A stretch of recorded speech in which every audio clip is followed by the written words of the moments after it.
Although they did start working with the Beals revolver in the year of 1856, it would not be the same as what you think of the Remington New Model Army today.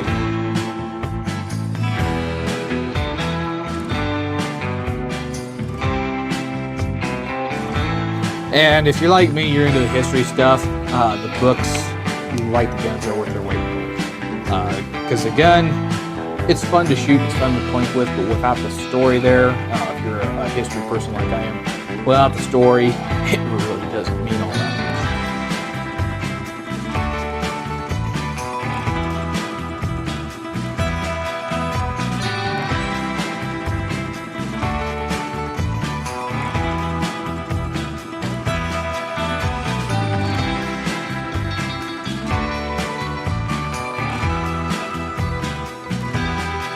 Ruger Security 9. Can I redraw? You already looked? No.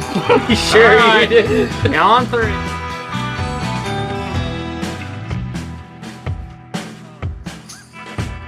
Another pro, at least a pro to me, is these guns are kind of a project. I like to look at them as I'm getting an advanced kit build in the mail whenever I get one. So it's a project that you can go down the road and you can either leave it as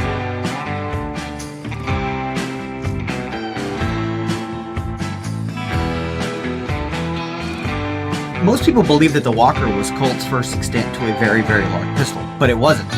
This was. This is Colt's 1839 to patent firearms revolving carbine pistol. It is massive.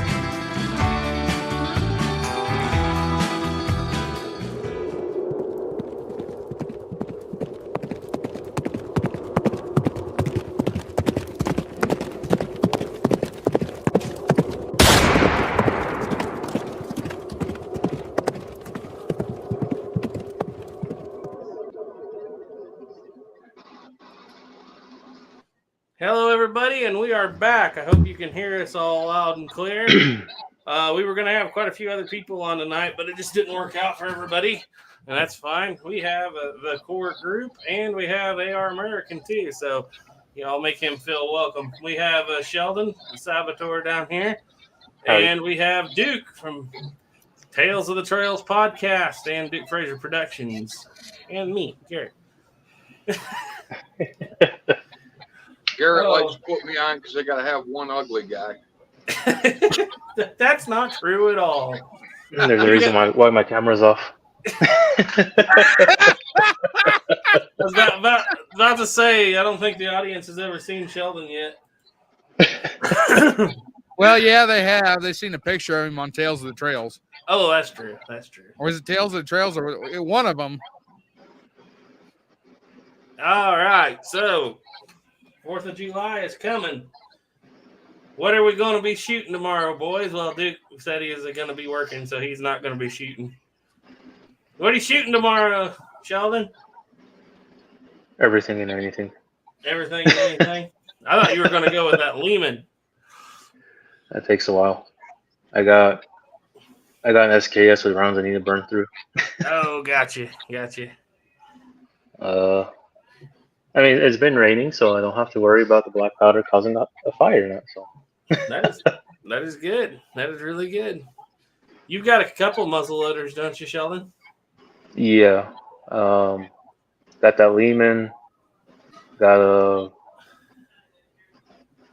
CVA mountain rifle and a Pedersoli Pennsylvania rifle. That one I cracked the stock on, but a little Gorilla Glue fixed it. And 2 Winchester 1866s. Yes.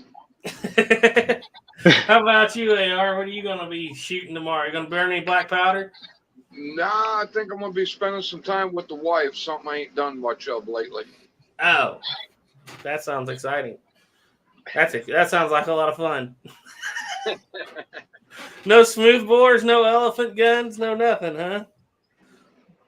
I don't see her. Yeah, it'll be tons of fun. Well, and Duke's just going to work. Yeah. Bad thing about working night shift is I got to work when everybody else is having fun. I got asked if I could work tomorrow, and they showed me the pay rate for working tomorrow. I'm like, man, Maybe I should, but I don't want to. You get double time? Yeah. It'd be all right. Lucky. I only get time and a half. That not for an American holiday? Yeah. Yeah, when I get off here tonight, I got to keep up my tradition of watching the John Wayne Salute to America. I don't think I've missed that in like 15 years the night before 4th of July. You ever watch that? I Nah. don't think I have, no. I think it's free on YouTube still. You'd enjoy it. It's just John Wayne do it. It's about an hour and a half of a stage program of him talking about American history. It's pretty good stuff. Let's go over here to our comment section. We got Revere 0311 is in here tonight. Eric Pennington is in. Louisiana Gray. Let's see. Oregon Outback said this is the little 3rd of July show leading up to the big show tomorrow. Nah, no show tomorrow that I'm aware of. Oh, that was my fault. A lot of the people I asked with short notice. Diane Houston said, good evening, all. 11 bang bang. Oh, that's us, I guess. Oregon Outback said, should we refer to you as 11 boom boom tonight? I guess if you want to. Carrie Stottlemyre, San Diego, standing by. Hello. Hope everyone is having a great evening. James Cox said, just lit a good cigar, have a ice cold Diet Mountain Dew ready for the show. Well, good for you. That's a thought.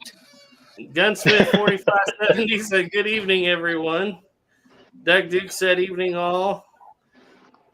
BR5-4-9 number 2 said, hello from Michigan. Just in time for once. Jared Abraham said, hello from Fort Laramie, Wyoming. Turkey Creek said, Morton Tyrannus. Is Jared one of your crowd, Duke? No, I don't remember the name, and if I've met you, apologize for not remembering the name, but yeah, I know where Fort Laramie's at. So, are you one of the seasonals up there? Or? Let's see. Wait, can't say that on YouTube. You can say whatever you want on YouTube, Turkey Creek. We're always a hair's breadth from being thrown off here anyway. And like I said before, you're gonna get thrown off. It might as well be for doing something worth it. Kodak Tackman said, rather warm evening. Antique Gunslinger said, I'm in. Louisiana Gray said, sorry, fellows. Benjamin NG said, good day for all of you. Turkey Creek said, only if YouTube can read in Latin. Shot Shules in. He said, good evening all. By land and seas in. He said, howdy, everyone. Be looking at the end of July, guys. There's going to be a little collaboration between By Land and Sea and myself, hopefully. Carrie Stottlemyre said, here we go. Hardy said, hello, you silly rebels. Joshua Harris, hello. Brandon Birch, hello. David W., good evening, everyone. Soylent Green says, hi. Desert Rat, 45, let her rip. Kent said, good evening, Patriot. Joshua said, Smith Carbine and Remington New Model Army. I've seen a lot of Smith Carbines here lately. That's a subject for later, though. I was talking to Salvador. We were questioning the validity of Smith carbines being in Arizona in 1863, and that was when he said we're getting a little. I agreed with him. We're getting a little nitpicky when the gun exists, but we're just worried about what state it's in. That means you're getting on my level of stitch counteriness. So just a quick tidbit, just real fast. I actually found out one of the guys I'm friends with, he was in that one, the Apaches in that movie. So that's cool. Cool. I thought they looked pretty good. Hardy said, if I can find a range that's open, I might try to get some full stock Hawken running. That'd be interesting. I hope to be building one of those this winter. Louisiana Gray said, here you go, AR. A happy wife is a happy. There you go, AR. Happy wife is a happy life. Absolutely. Soylent Green said, I'll be at Independence Hall tomorrow. Cool. As a reenactor. Will be my first time there. Gonna be where it was signed on that day and see the Liberty Bell. Sick as a dog, but still excited. Yeah, I wouldn't miss it. Let's see. Jace Epic Hunter. I always have to look at that name 3 times to read it. Said, visited Logwood today. They have a common rifle. I think he meant Lodgewood, maybe. They have a U.S. common rifle, a 17th century matchlock wall gun. from India and a British P42 with a bayonet fighting hole cut in the stock. Octagon Garage is in. Hey, Robert. He's the guy who sent me. He sent me a full length stock for Hawken. Nice. And so it's left-handed. I'm going to work on it. I haven't made up my mind yet, though. Do I want to go percussion and be Nug, or do I want to go flintlock just for the fun of it? What Flintlock. The original Flintlock Hawkins exist? Yeah. Oh, full stock. Yeah, this is not a full deep stock. percussion, full stock. Yeah, I didn't know. There seems to be some. You don't think there's a single percussion full stock? I've not seen it. Oh yeah, I have to get the big book about it. Which is an interesting side note. When I was up at Museum of the Fur Trade a few years ago, they had a Hawken double barrel shotgun. Mm-hmm. And they had a few. I'd have to look through my pictures again, but I'm pretty sure that they didn't have any. Not that they've got all the Hawkins, but they didn't have any full stock Hawkins. They had a couple of full stock Flintlock Hawkins. I think I'm going to go flintlock. I've kind of made my mind up that way. Gray Wolf said, I'm in Alaska and have black powder rolling block and need to barrel it as a black powder cartridge, but I need fun, easy to find brass and primers, small if possible. That is small game trapper. You're going to rebarrel it. Oh, you're going to rebarrel it. Okay.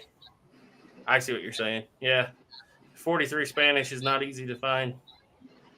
If you want to talk about rebarreling, I think the guy down here in the corner has done some rebarreling a time or two. I've rebarreled a few guns. When I get done reading these, I want to ask you some stuff about that. Don't let me forget. I'll probably forget. Soylent Green said, AR American, that was a weird-looking deer on your wall. What's the story on that? Well, that's a sheep. 4-horn Jacob's ram, but that one's only got 3 horns on it.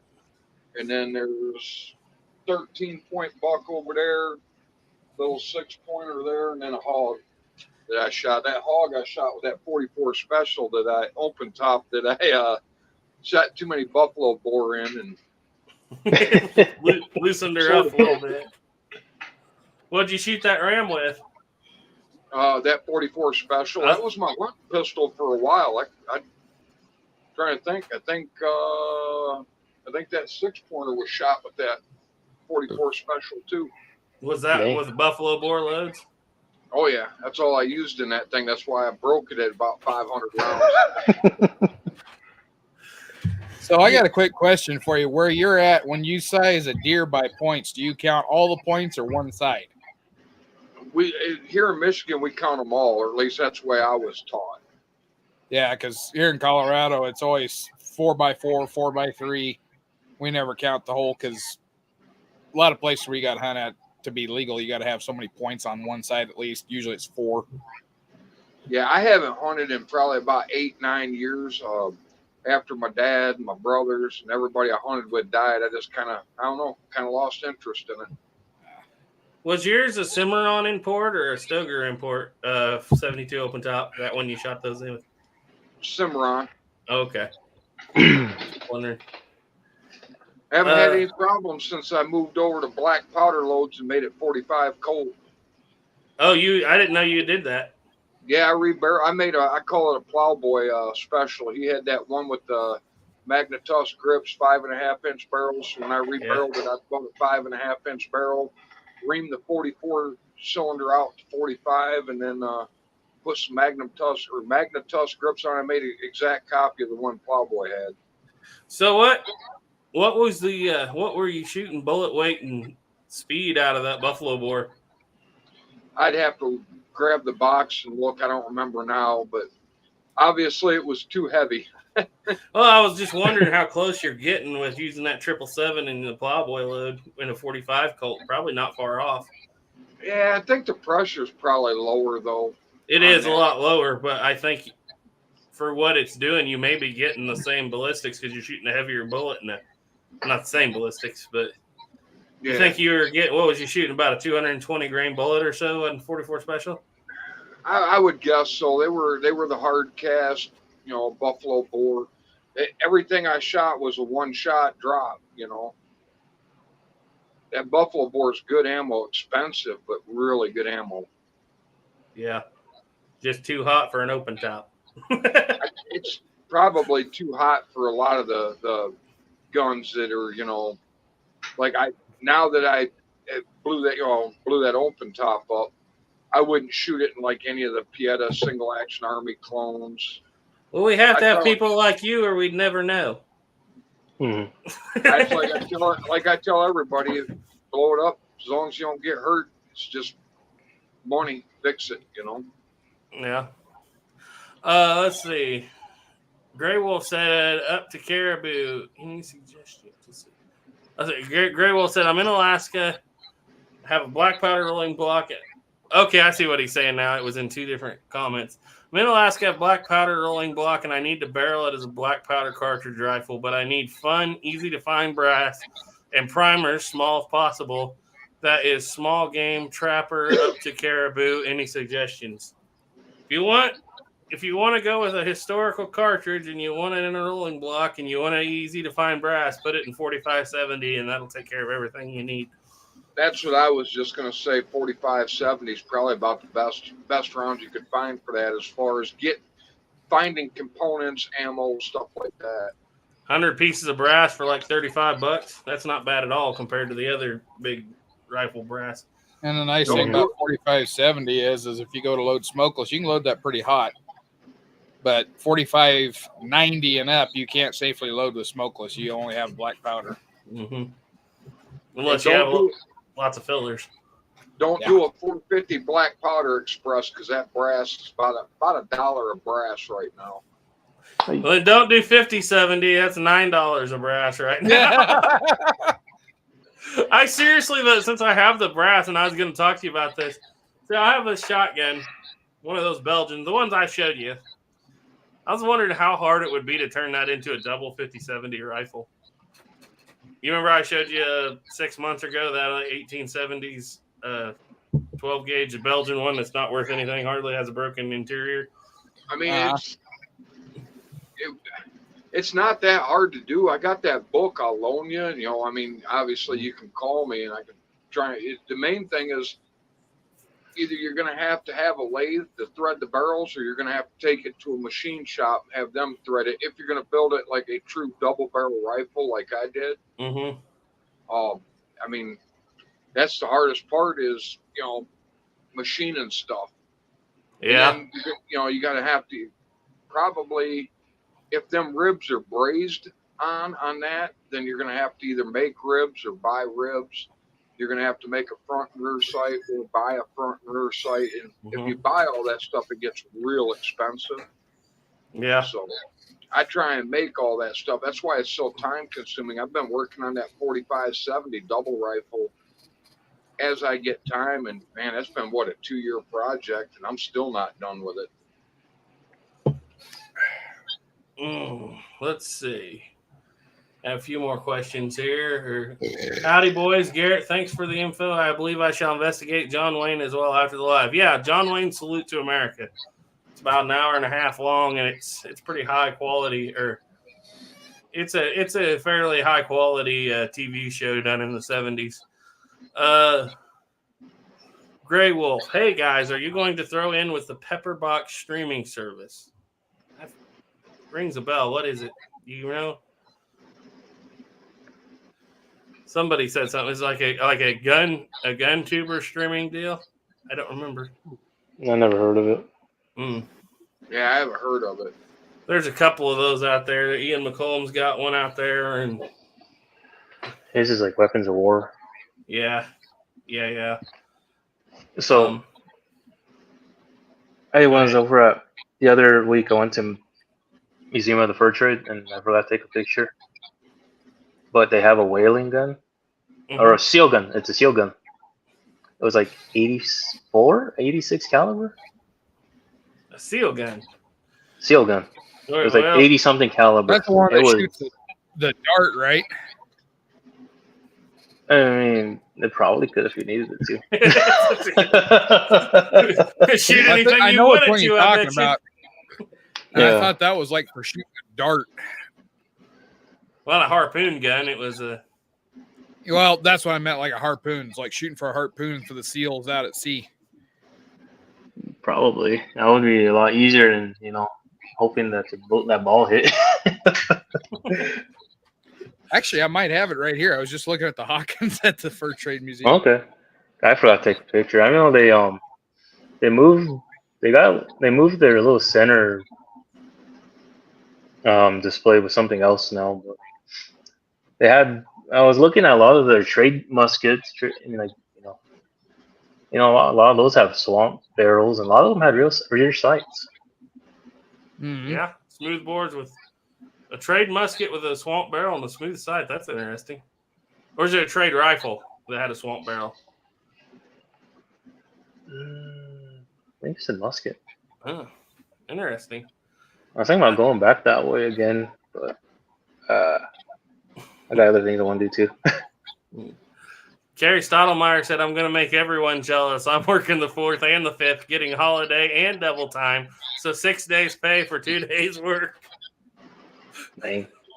Yeah, I've been working enough years that I try not to work any more than I have to. They caught me in that trap back in the oil field days. Work doubles, work a triple.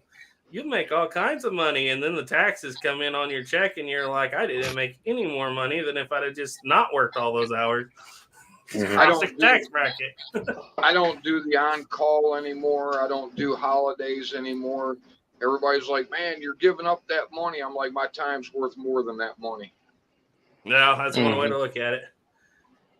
Soylent Green said, nice carry. Jeremy Gunslinger said, hey guys, how y'all been? Kerry Stottlemyre said, Soylent Green, thanks. I've been on the bay here, so I had the best view of the fireworks in town. Rivero 311, Flintlock Supremacy. Is there a recommended video about Hawken rifles? Yeah. I'll let you know. I have to go back and find it. There's one been done recently that is not like it's not like a video. It's and Turkey Creek sent it to me. Let me see if I can find it. Turkey Creek sent it to me. Let's see. I gotta see which one it is. Yeah, isn't it?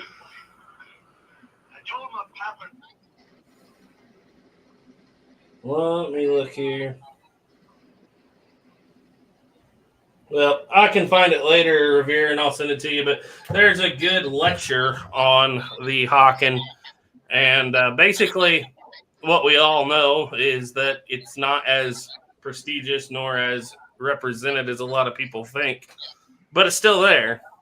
And it's still very, very interesting firearm, just so long as you put it in its place. And really don't. What people do is they replace the Lehman with the Hawken, and they're like, and you got to have an understanding of both of those. It has its place; it's definitely there, but it's not as prominent as a lot of people give it credit for being. And there's no real good video out yet. I've had requests that once I get this rifle together to make a video, maybe I will. I'm planning on it eventually. The only trouble is the whole thing with Hawkins is, is all the 70s Mountain Man movies. They just kept saying Hawkins. And that's all people want to hear now. Hawkins. Can't remember who it was, but back in the 1840s or 50s, one of the authors wrote that he was at the Mountain Man's, he was at the fur trapper's cabin, and on the table was a Green River knife, and above the hearth was a Hawken rifle, the finest you could purchase. And when people read that, they assumed like everybody had Hawkins, but the reality was that was such a strange thing to see. I think that's why he wrote that it was there. It'd be like one day, you pull up and there's a Corvette at your local 7-Eleven, and you write to somebody, I saw a Corvette today, and then 150 years from now, everybody's like, well, the 7-Elevens were full of Corvettes. My knowledge of muzzle-loading rifles from that time is Jeremiah Johnson. Yeah, that's. I think. And it's not. The only time people said hawking is when they were hawking a loogie. So. Jeez, that's maybe. That being said, in the 1850s, it gets pretty predominant. You know, a few years later, before. But those are short stock cap locks. Let's see. Let me get through a few more of these comments. I need a small caliber flintlock to get my flinches out. Still can't shoot a flintlock well. Yeah, Southern Mountain Rifle in 36, pretty hard to beat. Let's see. Silent Green said that sheep is crazy looking. Gray Wolf said remarrying is not the issue. Choosing a fun caliber that I can feed and use is the issue. You want to get rid of a flinch, get you a 450 Nitro Express. After you shoot that a few times, you won't flinch on anything smaller, I promise. I'm the opposite. I shoot those big caliber guns, and well, not 50-70, but bigger than that, because 50-70, 45-70, those don't have recoil like people think. I mean, they kick a little bit, but they're not like what you're talking about. Now, you get up there to those big ones or a Brown Bess with a 200 grain charge, I'll flinch for 2 months, and I'll have to start at the bottom and work my way back up again. I was just being a smart pants. A smart Alec Baldwin? Yeah, that 450 Nitro Express really isn't that bad if you know how to shoot it. Lean into it, put it tight in your shoulder. It'll push you more than it kicks, Yeah. Okay. We are the anti-freedom bookends carry. Josh Harris said it's all the points in Ohio and counting points on bucks. Kerry Stottlemyre said I'll be working on my flinch tomorrow morning before work with 50 caliber Woods Runner. Oh yeah, I saw you built that. That looked really nice. You got the same one Ethan had. It was right here. He took it. He has to get a part replaced in it. Garrett, since you asked, do you prefer one over the other, be it Cimarron or Stoeger Import? I like Cimarrons, but you can get lemons from either of them. I do like Cimarrons just because you have people easier to deal with, people that are Mike Harvey's kind of in touch with the YouTube black powder community, and so you can deal with them. But it's not like it's impossible to get a lemon from Cimarron either. So Jeremy Gunslinger said I had my 2 split cases and 45 Colt. Sounds like you have a chamber issue. Let's see. Todd B said the fourth show on the 3rd. Yes. What were you saying, Duke? Sorry. Either that or pressure issue. Could be. On the 2 split cases, yeah. Brandon Burke said recently acquired a butchered 1884 trapdoor for a good deal. Now the question is, do I put it back to military or make her a period correct Gimmer rifle? What do y'all think? Well, Gimmer. Yeah, I was about to say there's a gazillion 1884 trapdoors out there. Putting it back to military condition probably costs you more than just buying one in decent military conditions. So I think make you a brass flintlock and bolt it to the side of that lock, and just make yourself a 1950s Hollywood flintlock. You'd be funny. You think that's funny, but that would bring the value up significantly. Yeah. Don't do it and don't claim it, but if it was, that would bring the value up significantly. I saw what was a trapdoor that was cut down into a blanket gun, and the grip was just like a barrel band or like a barrel hoop. They turn into like a little pistol grip. I've been wanting to make one, but then I told Duke it like a while ago, like maybe a year ago, and he brought up the ATF may not like that. I was like, oh yeah, those guys are an issue. No, yes and no. You will come across them on Gunbroker as historic pieces every now and then. Well, if you find one that was done back then, that's cool. If you make a antique into one of those, it is creating a new firearm. I passed up at one point an actual 73 high arch, one of the rare ones, and it looked to me like it actually been cut out of a carbine. But remember I showed you that one? It went for like $110 or something, Duke. It was marked under blanket gun. We gotta live underneath this tyranny, or we just can't have the nice gun you want. You can't have the nice gun with the barrel. Chopped off front barrel before the front sight. The end of the lead of the 45-70 sticking out the end of the barrel. Yeah.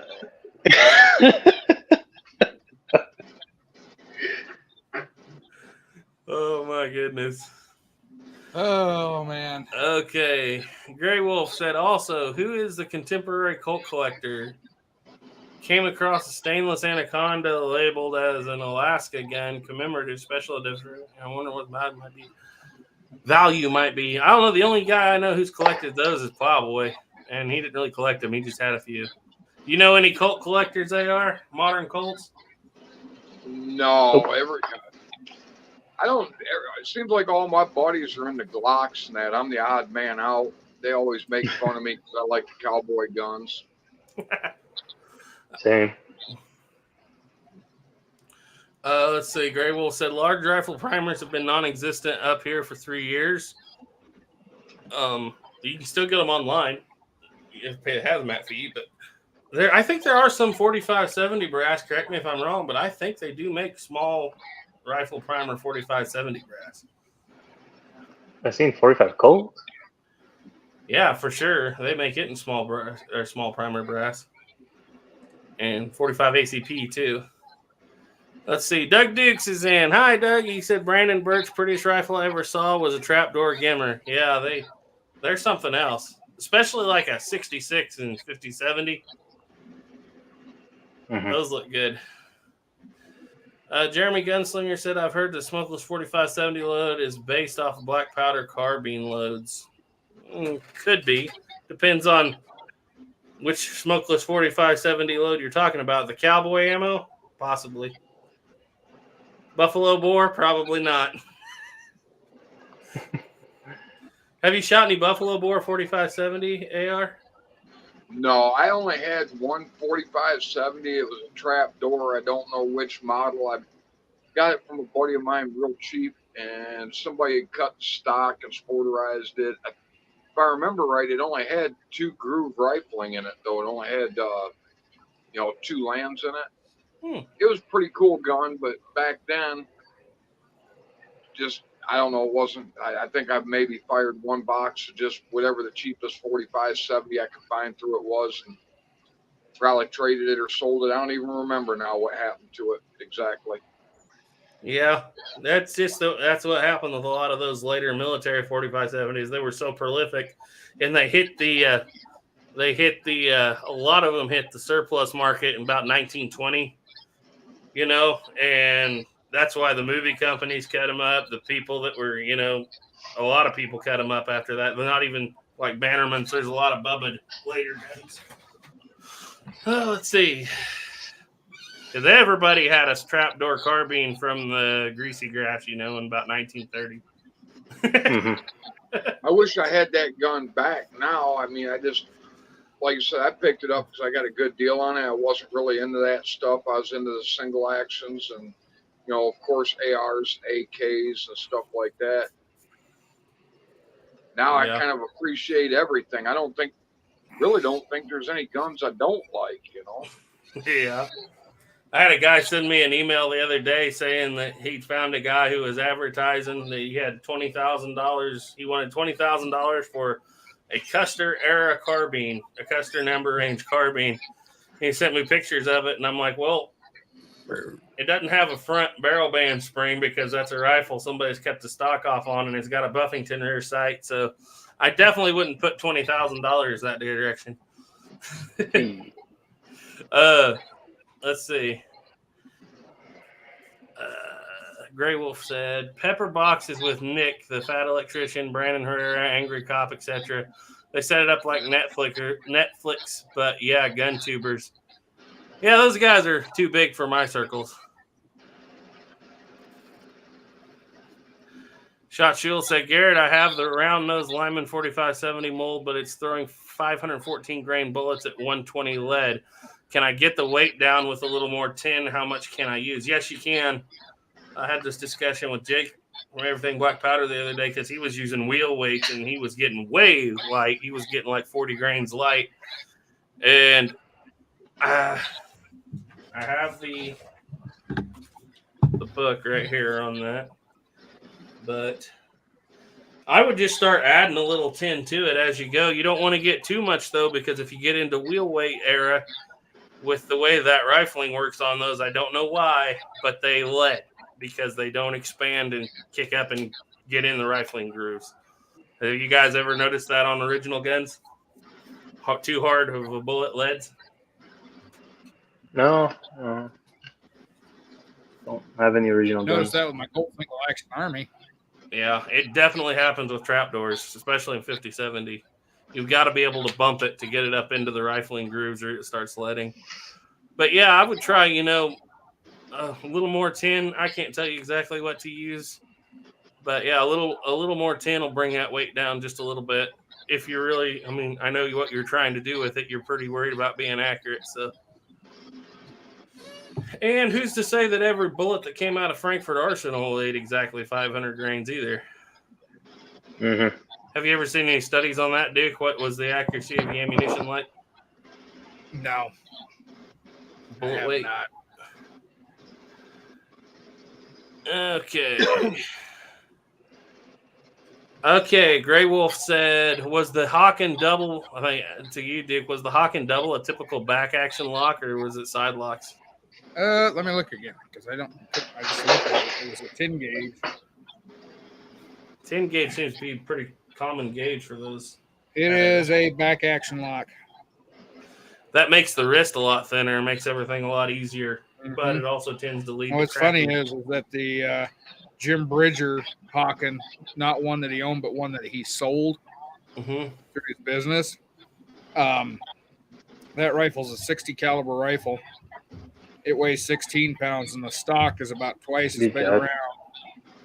around as the shotgun. At the wrist there, that stock is like that on the rifle, and then the shotgun's like that.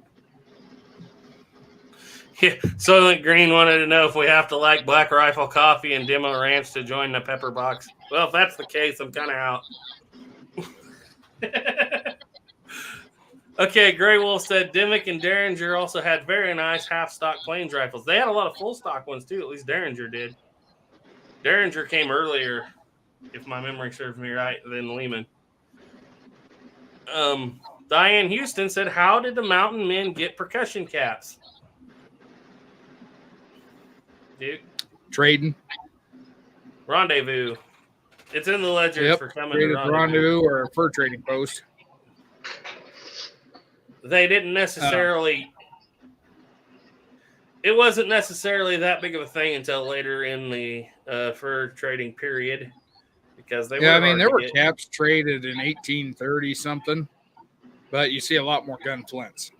Yeah. So there were percussion caps out there. They just weren't as common. I'm trying to remember who that was. I would say Manuel Lisa, but don't quote me on that in the name.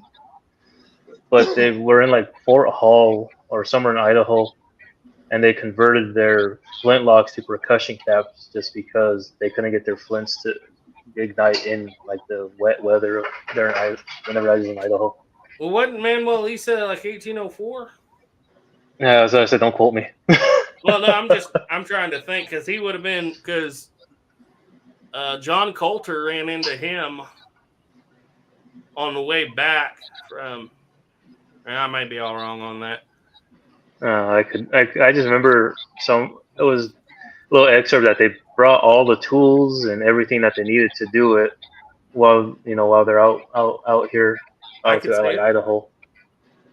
I know. Yeah, he might have been out there because he died in 1820. Okay. Yeah, that would make sense. Okay. Joshua Harris Hawken also didn't settle on the heavy half stocks until almost the very end of the Mountain Man era. Manuel Lisa carried a brown Bess. Yeah, that makes sense. Joshua Harris said, what do you guys think of the guns in Horizon? I'll understand if you don't want to give spoilers. I think I'm probably the only one here that's seen it. Yeah. So, I just can't sit down and watch a 3-hour movie. I'm not going to spoil it. Lot of cartridge conversions in 1863, which I don't like, but at least it's not 73 single actions. What Kevin Costner should have done was what he was at an intermission like halfway through, so he can get up and go use the restroom. Yeah, that probably would have been a good idea. But it's one of those deals where it's supposed to carry out over the course of like 20 years. And he did it all with his own money. So if the majority of the series is going to take place in 1870s, then all those cartridge conversions are perfect. And if he only had enough money to get one set of guns in there, maybe that's what he did. The other thing is Smith carbines. Everybody and their dog in that thing has a Smith carbine in 1863 in Arizona. And Sheldon and I were discussing that would not be a common gun to be out there, but it did exist. So we're getting nitpicky at this point. If, they even show the cavalry being armed with them. Brand new crates of Smith. What they are is those Pietta Smith carbines. You can tell by looking at them. And that's fine. At one point, they eject a brass casing out of a Smith carbine. And I was like, that's not right. But then I went and looked it up, and there was brass casings. I always thought they were all rubber, but they did have brass casings. No, they had some brass ones, yeah. They had early on a double-barrel breech-loading shotgun that took me right out of it because this is supposed to be 1863, and I'm like, that doesn't jive. And then I got to looking really close, and the hammers came down on top of the barrels in a funny way. And so I looked really, really, really close at that. And it was a pinfire double-barrel shotgun, which existed in 1863. And so that was just that for a gun guy, that was something I immediately enjoyed. 1863 in Arizona, about 1 out of every 5 people has a Henry. I don't think that's quite correct, but, like I said, once again, nitpicking. But other than that, for what they could do, they did a good job. I thought the weaponry was fantastic for what they could do.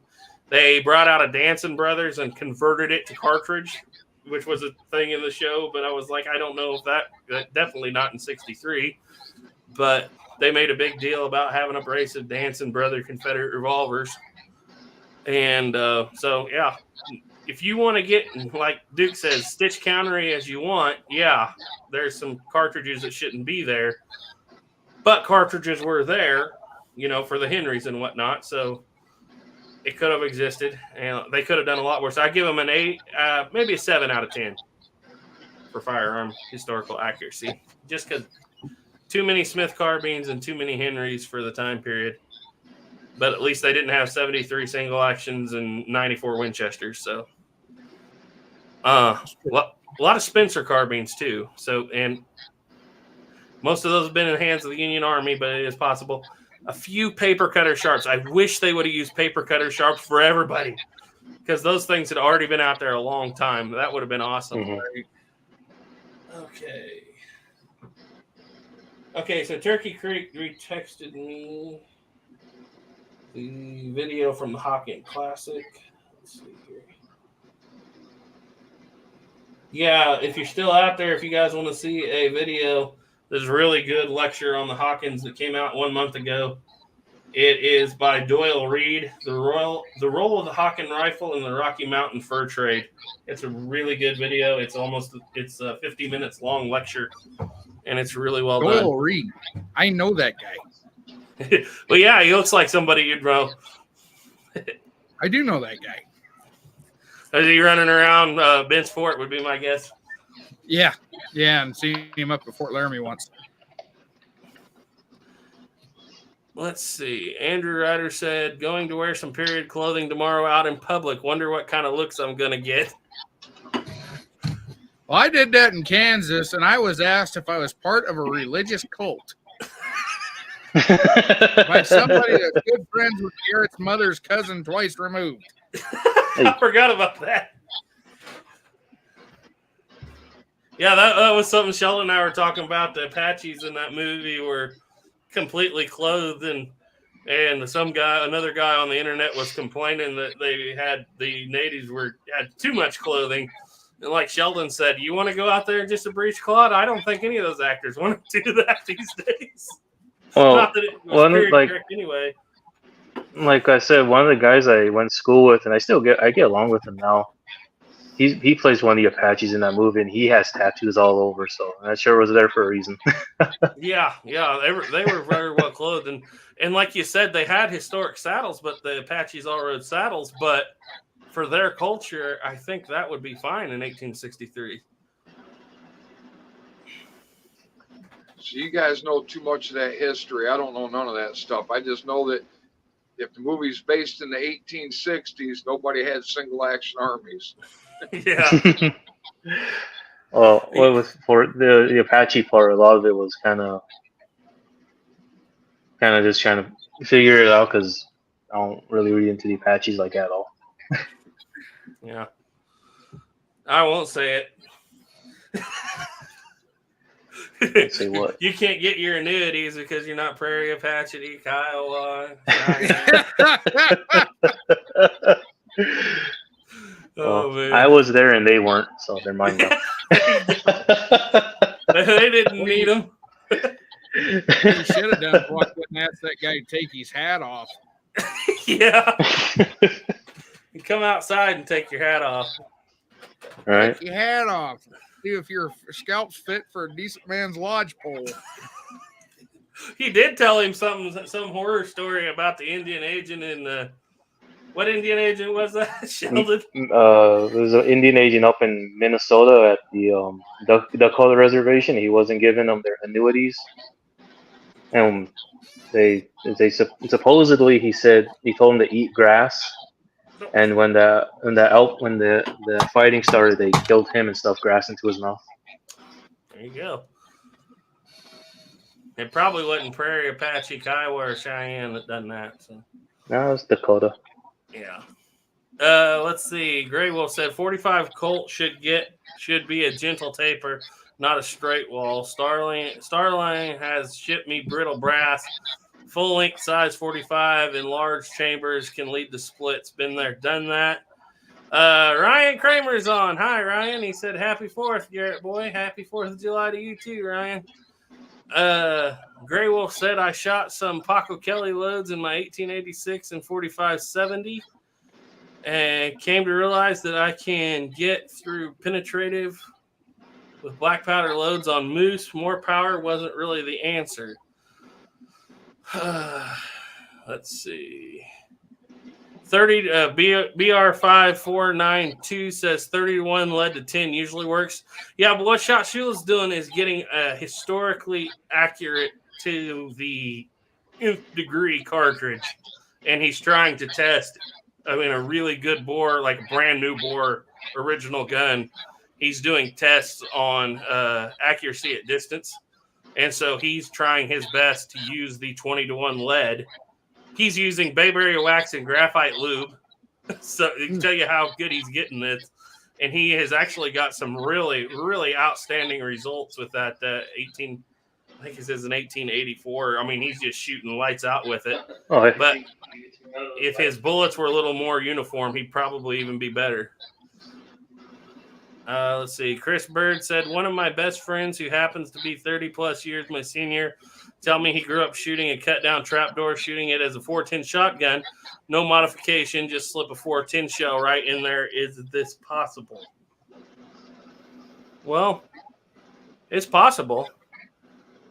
It's actually should be very possible because 410 is 4.57 and the originals have a 4.59 bore. Should be possible. Have you heard of that, Duke? What's that? 410 shotgun shell and a trapdoor. I know 45 Colts will work. They don't always eject very good. Yeah, I never tried it, but I mean, shoot 45 Colt through a 410. Shit, I don't know. I don't know if I would shoot a slug. I'd probably shoot a light birdshot load just to be safe. Yeah. A Shot Shula said, according to an early Ordnance Department report, the 50-70 trapdoor bullets were 1 to 12. Yes, they were early on, but they went to 1-20 during the 68 conversions time period. I know it. I know that's what it was. So yeah, but I have read that they were anywhere from 100% to 1-12. So that could lead to a lot of different variations in weight. Soylent Green said, I'm having a leading issue with my new Cimarron Model 3 American 44 Special. I think the bullets are too hard. Leads up with my black powder 44 Russian loads. My 45 Schofield hand loads are fine. Any thoughts, AR? Leading out a I just started shooting cast bullets back during COVID because couldn't find nothing else, and so I'm still pretty new to that. I haven't had any problems with the hard cast bullets leading up in any of my 45 Colt pistols, but I don't load them up super hot either. So yeah. Let's see. Turkey Creek said that Hawk and double barrel may be in my video, the Fur Trade Museum. I think it is. Plowboy said heavy smokeless plus B 4570 is a lot meaner than the trapdoor level loads. I have ran some of that hot Buffalo Bore stuff through a Marlin. It's stout. Yeah, trapdoor loads, you should cut it off at 18,000 PSI. And so, yeah, they go way up from there for 4570 nowadays. Let's see. Get down here, man. We got a lot of people in here tonight. A lot of comments.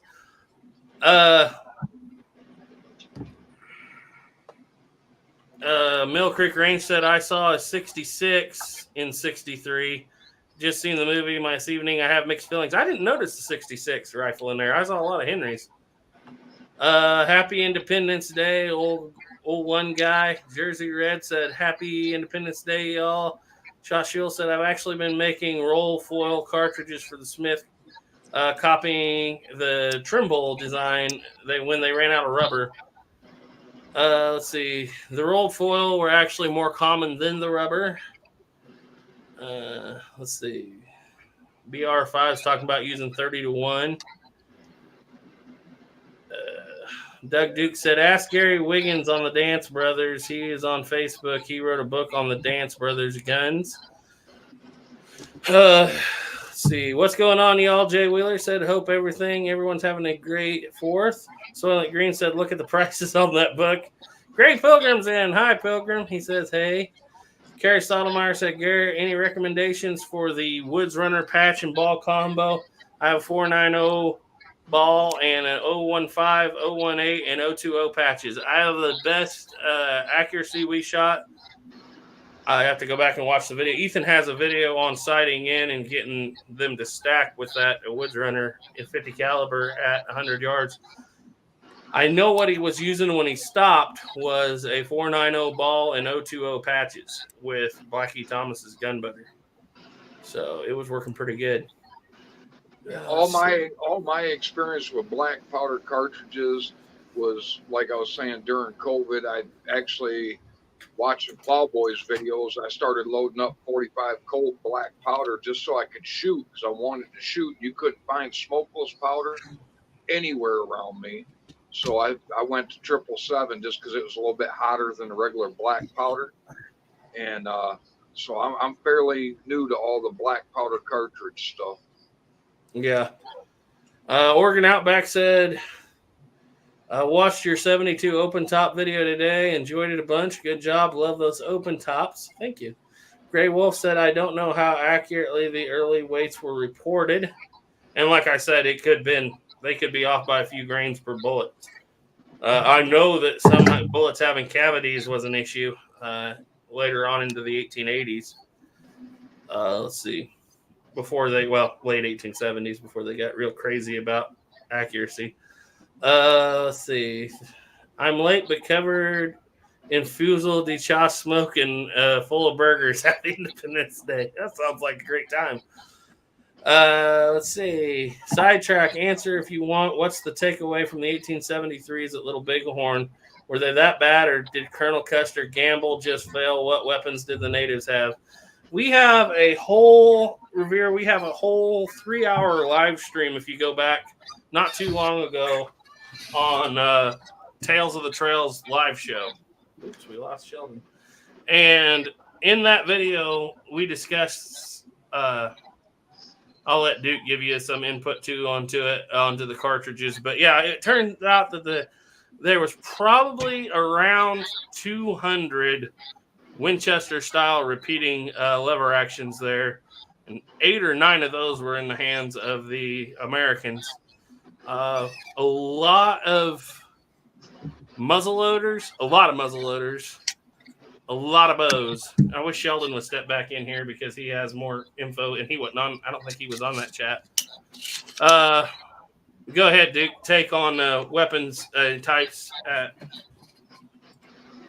So yeah, it was like I said, a lot of muzzleloaders because Northwest trade guns were being traded right up until flintlocks were being traded right up until 1874. There were percussion versions of the Northwest trade gun available at that time too, and there were quite a few lever actions. There's a handful of quite a few Spencers, but Yeah. there were guys that were trading lever action rifles either at the agencies or illegally trading them. Henry's, Winchester 66s to the natives. Because at that time, the government didn't want to interrupt any trade discourse. Well, when they found out that, hey, these guys are shipping them out here to the combat zone, essentially, then it was, oh, we have to stop them like right now. So there was quite a few that didn't make it out there, and I don't remember what the count is, but there were 8 1873 4440s at Little Bighorn. Just 8. And that was from the forensic evidence, because years ago they did forensic study where they collected all the bullet casings and then they compared them to each other. And they were able to find out where just about every gun that was fired at on that battlefield, where it moved on that battlefield, almost down to pretty much who fired it, at least on the cavalry side. But they were able to determine that there were 8 1873 Winchesters. One of those was Tom Custer. Yeah. You got any thoughts on that, Salvador? Native Arms at Little Bighorn? I think besides the ones that they verified were there, and whatever ones like some of the warriors talk about, I think majority of it was bows and arrows, but until they started getting them off the dead soldiers. Yeah. Because there was about quarter, and quarter is probably the rough estimate, but it's probably the more estimate that everyone will go for is that that quarter had the repeaters, and then the other quarter I had the miscellaneous. And you have to remember that quarter with the repeaters is heavy on Spencers, like Duke was just saying. Mm-hmm. Yeah, because Spencers were way more available. But I was just going by a Wooden Leg, and he had a picture of his here. He's still holding his 73 in the 1920s that he picked up there. But just so that, and I've showed this before, I'll show this book. These are the captured arms, and it's not necessarily 1-to-1 Revere, because we don't know if the natives turned in the weapons they had or the ones they wanted to turn in. So we don't know. If you read Black Elk Speaks, he says that him and his uncle, they buried theirs before they went to the agency. They dug them up when they took off to Canada, and then like a lot of them were probably doing that and then turning in the ratty ones. Yeah. So, but here's what we have. This is the list of Winchesters, and it's not very big, that were captured, like maybe 16 or 17. This is the list of Spencers, and it's actually quite a few more. This is the list of Sharps, and this is a list of miscellaneous stuff. You're talking Joslins, Warners, Frank Wessons, Gallaghers, Smiths, Ballards. This is Lehman's. This is Lehman's. This is Lehman's, and this is Lehman's. So according to what the United States government understood in 79, there was basically 6 Lehmans there for one of everything else. And I actually kind of believe that. What's your take on that, Sheldon? Yeah, I mean they're cheaper to procure, so Yeah. And um, go gun's ahead. a gun in the eye. A gun is a gun in the eyes of them. They would still want it nonetheless. I mean, yeah, sure, a repeater would be the ideal one to have. But it cost the average person 2 months' wages, or close to. Yeah, At least a month and a half. like he's Crow, but that 2 leggings he says a Spencer in those days, which would have been like early 1870s, was 50 buffalo robes. And buffalo robes about what? We're gonna go with the rough estimate of $3 a robe. So Whoa, 50 times $150. Wow, I believe it. mm-hmm. I believe it. Because you have to look at like the buffalo robes and all the fine like native stuff that's being made back then by the natives. Mm-hmm. That was just an everyday object, and that's like grabbing, just like a regular item in your house, like a cup or something. Mm-hmm. So they didn't think anything of it, and they could, they could get more, real easy. Yeah. But still, 50 buffalo robes, that's for 3 or 4 people, that's still a couple days' work. And if you didn't have multiple wives, one little Indian woman was doing all that work. Yeah. How many do you think they could do a day? Not a lot. I mean, if back then the women probably had better muscles than the men because they did all the labor. So don't piss her off. You won't be getting if she don't scrape them buffalo hides, you don't get your repeater. Yeah. But to go back to the question on the extra trap doors, no, they weren't that bad. The ammunition was that bad, and it wasn't even necessarily that it was made out of copper because, as we've discussed before, the same copper alloy used at the Hayfield and Wagon Box fight without a single issue. But it was older by then and had been carried in leather and had got, what do they call it, green verdigris? What do they call that, Duke? Verdigris. Oh, I just call it corrosion. Yeah, they had corroded, and so it was the ammo that corroded. And the funny thing is, everybody talks about them sticking and all these broken knives. I think they've proved maybe there's 2 or 3 cartridges in that whole fight that, I mean, there was a few that had heads blown off, yeah, but not that many with pocket knives. You know, if you listen to people talk about it, you would think there's 500 cartridges that were dug out of guns with pocket knives. There's maybe 2 or 3. So I found a quote for the number of Henrys. Okay. And it's quoted from the Archaeology, History, and Custer's Last Battle by Fox. And it says that the 44 rimfire round fired from the Henry rifle is the most numerous Indian gun fired, with almost as many individual guns identified as the Cavalry Springfield Model 1873. So you're looking at about 200, as we said. 200 Henrys. That's kind of what was always. And, well, that's Henry guns that fired Henry rounds. So whether it's Henrys or 66s, because they're both going to fire the same round. So you're looking at less than 1 out of every 10 natives would have had a Henry or Henry style gun or 66 or a. And then the 50 caliber Sharps was the 3rd most common, which were cartridge conversions. And that there's evidence that 45 caliber cavalry loads, so 45, 55, were being fired through 50 caliber rifles because the cases were split. Yeah.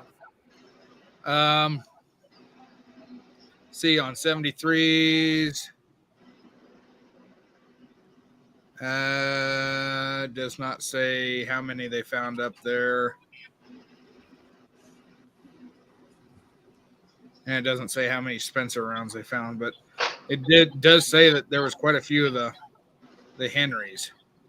Yeah, I can't remember in that live stream. I did an actual quote, or I took the quote because the story that everybody had a repeater comes from Reno, right? But that could have been what do they call it today? Cope, just a little bit. when in Right. reality, over 2,000, warriors there and around 200 Henrys. And that's what people don't give the Spencer enough credit there, in my opinion. So was the Spencer the second most common? I You can't said- find it on here where it says it, but I'll have to get that book, The Archaeology of Custer's Last Stand. Archaeology and History at Custer's Last Battlefield. Yeah. So no, the guns were fine, and they still would be, and they changed a lot of things. Revere, they put that trapdoor in the back and put a cleaning rod in it so you could knock a stuck cartridge out if you had to. But yeah, a lot of the blame that went on those trapdoor carbines was Libby Custer trying to make George Armstrong look better, because there had to have been something that wasn't him that caused this to go down. What were you going to say, Sheldon? Oh, I was agreeing with you. Yeah. Oh, sorry. Yeah. That was the whole story of every gun jammed and the military let him down and his officers let him down, and there was no way he could have ever come out of this. Well, he could have never come out of this on top, but he should have never got into it to start with. You got enough warnings. Yeah, he did. Doug Duke said Garrett just picked up a Green Mountain made percussion Lehman rifle. Could be good for 50s and 60s on the Texas frontier. Yeah, that'd be interesting. Is that what yours is, Sheldon? Is it a Green Mountain barrel? Lehman? My Lehman, the barrel might be. I know it's a Track of the Wolf, but I don't remember who the barrel maker is. Yeah. Okay. Get through a few more of these comments. Turkey Creek said, "Adios, boys. Busy tomorrow. We'll see you later, Turkey Creek." He had a comment.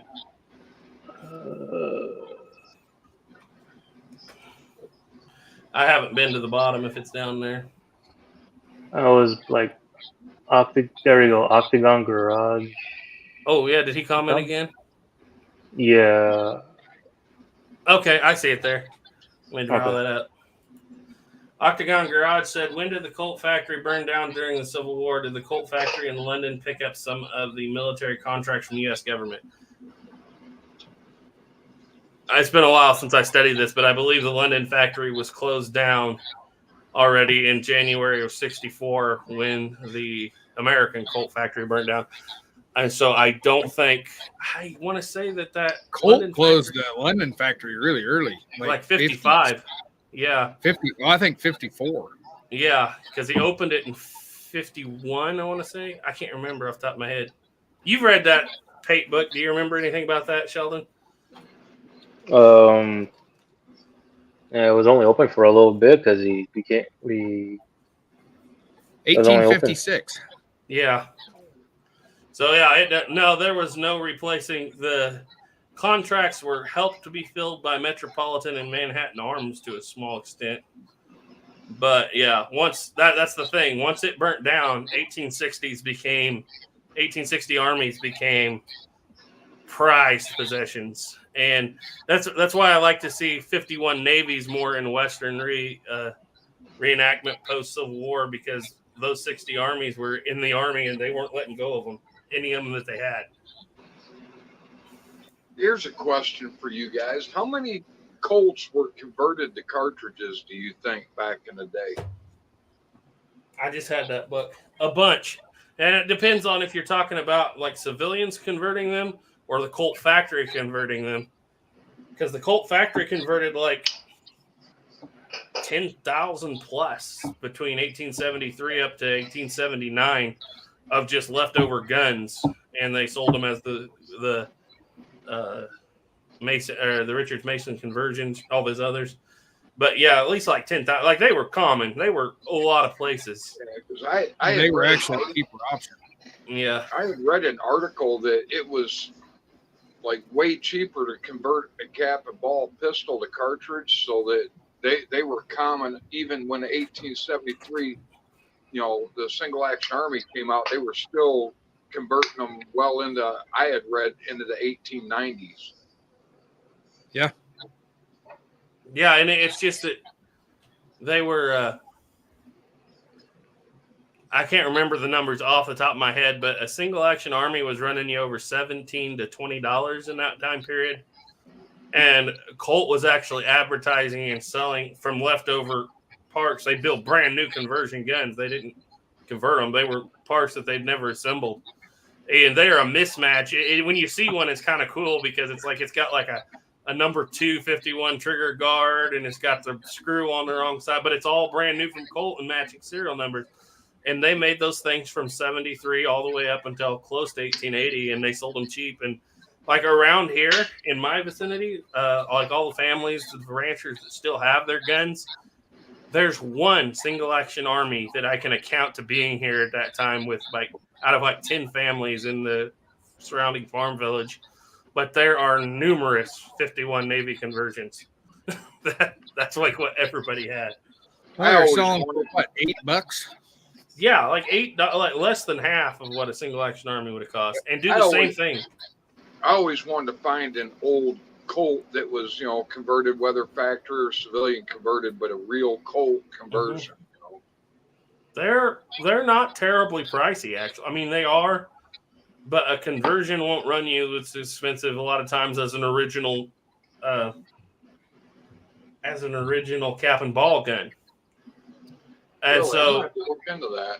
And the trouble is they're almost unanimous all in rimfire. Except for the 44s. The 38s are almost all in rimfire, 51 Navies. But it's easy to reload for them with a 22 blank rimfire cartridge reloading kit. So I just want one to have in the collection. Yeah. There's something else. I like them. I think the Colt conversions were about $5. Yeah, it was something like that, like crazy cheap. I can't remember, but I think you're right. It's down there really cheap. I'd probably go buy a Belgian Bulldog, but those are like $2, $3. The funny thing is the single action Army wasn't available for a lot of years to the average. I mean, it was, quote unquote, but they like sent all of them to the military till like 77, 78. I thought it was 75. It might be something like that. I can't remember. It was at least 4 years. They were starting to put them on the civilian market. Not in great numbers, but they were. That's the one quote I seen was 75 is when they started hitting civilian markets. I feel like somebody just posted. Somebody just posted on one of the historic forums on Facebook. And they've got a letter and says their gun was made in 74. And it was an Army reject. It did not meet Army specifications. It was sent back to Colt and had the barrel shortened. I remember them saying that the barrel had been shortened and it was nickel plated. But it was made 74 and it was sent back because it was an Army reject because it had the inspector's stamp on it, but for whatever reason, it never got issued to the Army unit. Because after it had been reissued and been remade, Colt had the documentation of who they sent it to. Did they actually nickel plate them back then, or was that a silver plating? Nickel plating became common by the 1870s and 80s. Silver plating was more of a pre-Civil War thing. By the time you get into the 70s and 80s, it's not. I don't think it's exactly like the electric nickel plating we have today, but it was a nickel plating. That's why I always like talking to you guys, because all you guys know all that historical stuff. I just know what I like, Because I think in that Pate book, he talks about. I think it was in Pate's book. He talks about how because a company had the patent on the nickel plating, Smith and Wesson and Colt both had to pay to get their stuff plated, or even run the rigs, the stuff to plate their guns. It was the same test that they did with the trap doors in '68, in '69. They couldn't. The same story. They couldn't actually nickel plate most of the ones they wanted to nickel plate themselves, so they had to send them off to like 3 different companies that had the patent, and then they tried to invent their own version, and it didn't work. So they only did a couple hundred nickel plated trap doors. They sent them off to Leavenworth, and they didn't do so well. Would Wild Bill Hickok's guns been silver plated then? because the pictures I seen of Wild Bill Hickok's 51 Navies, they look like nickel, but they would have probably been silver plated then, right? I think so. I mean, who's to say? But it would have been more common in that era, that pre-70 era, to have silver plating. I know that much. I wish Snapper was here because he's got all the history on that. But Doug Dukes did say the first 8,000 Colt single-action armies were military only, so it was a while before civilians got them. Right. Let's see. Let's see. Here's a picture of his original one that's at the Buffalo Bill Center of the West. It's not plated, and it's got an ivory grip. Oh, I'd always thought his guns were plated. But I think there's a lot of them out there that are not actual. And you have to remember that during the era where he died, he was actually carrying Smith & Wesson Model 2 armies, and they very well could have been plated too. And they had one of his guns up there in Deadwood, and I don't remember it being plated. Huh. All right, guys. We'll throw this one to AR American first because I know Duke and I have answered this one quite a few times, but we'll get Sheldon AR American's word on it. Which manufacturer would be the better cap and ball revolver, Pieta or Uberti? I like the Pieta. As far as I think the metal just seems to be harder. Like my race gun, it's a Pieta. And when I made that, the metal was like the bolt mat, filing it to shape it, and that was a lot harder than the Cimarron, the Uberti open top that I did. That man with no name, I turned it into a race gun. But if you're looking for like more historical, Uberti seems to hide all their markings better, and they look more historical. So it depends on what you're going to do with it. I like both of them. I don't like have a preference as far as if for just a gun to shoot, carry around or whatever. I don't really have a preference. Now, if I'm building a race gun, then I prefer the Pieta. I think that pretty well echoes both Duke and I's sentiments on the subject. If you're going to buy something to shoot a lot, buy a Pieta. If you're going to buy something for historical reenactment, buy a Uberti. Because Uberti will wear out. What do you think, Sheldon? I think they're both good. They both have their ups and downs. Like I think all three of you said. If you want the pretty one, go for Uberti. If you want the one that'll get the job done, Pieta. I use both. I think I ran around with a Pieta longer. So. Yeah, but now he's carrying a Colt 2nd gen. So.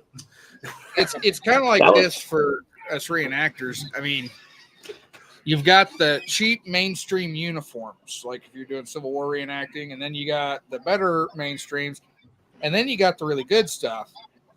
So Pieta's kind of down on the mainstream. Uberti's kind of in that middle of pretty darn good. And then you got people like Garrett that show up with an original 1860 original at an event, and then that's about as real as it gets. I have to make up for the fact that my clothes are down on the Pieta level.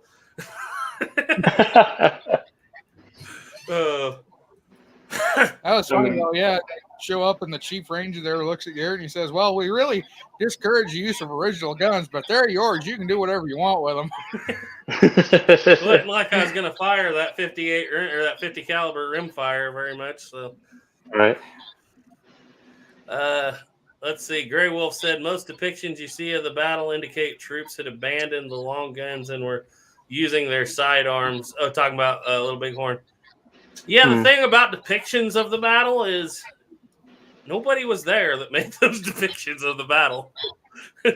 Here's the one thing I got against that dropping the long guns and using the sidearms. Yes, they dropped the long guns. They didn't throw them on the ground because it's cavalry. They're on a strap around their side. So they're going to let that carbine go and draw the pistol. That's something. that carbine's coming off them is when it's taken off of their dead body. When a lot of people say, they should have had 7-shot Spencers or something, I'm like, they did have 7 shots. It was just in 2 guns. Mm-hmm. And those single action armies were way faster than anything they'd had up to that point as far as handguns were concerned. So now there is that. One of those things, they were outnumbered, they were outgunned, they were outfought because when you look at it, majority of the troopers are not battle-hardened troopers that know what the heck they're doing. They're fresh recruits out of Germany, out of Ireland. The one guy that was carrying messages was from Italy.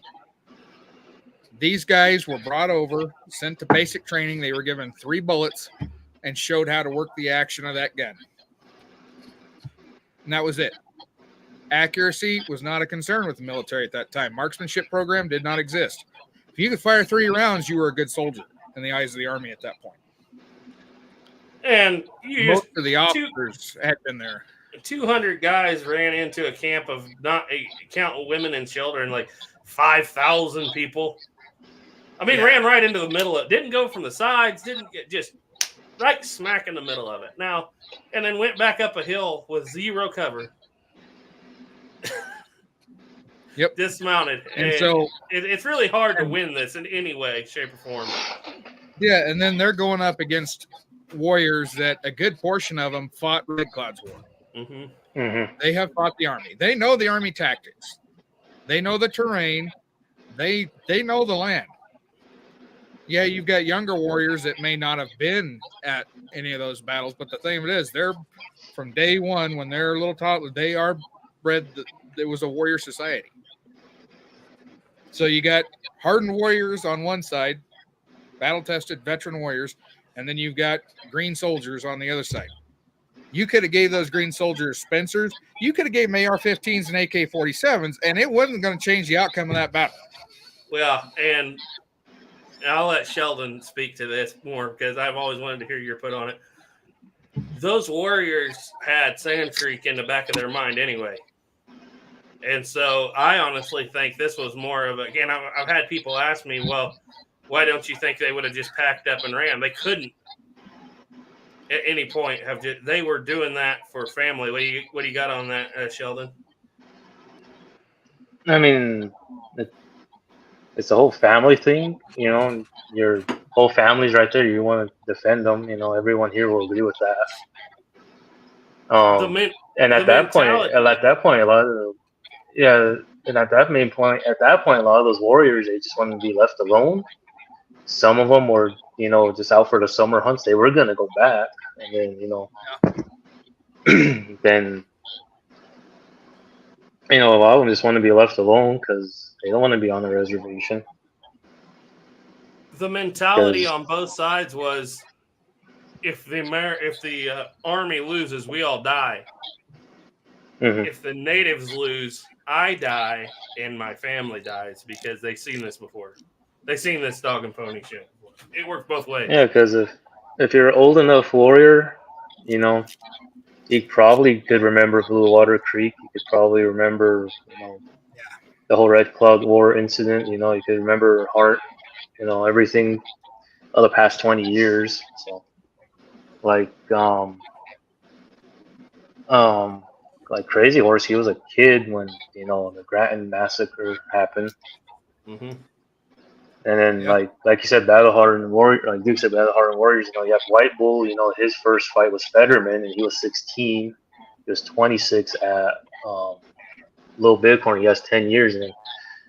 And you know, he has a Winchester. He even talks about having like a 100 round cartridge belt, which I think it was 2, but you know, and then the boys, like even Black Elk, he was 13. He didn't really fight, you know, but he killed someone there. So we basically have ranges from like 12 to 13 all the way up until, you know, mid 40s fighting.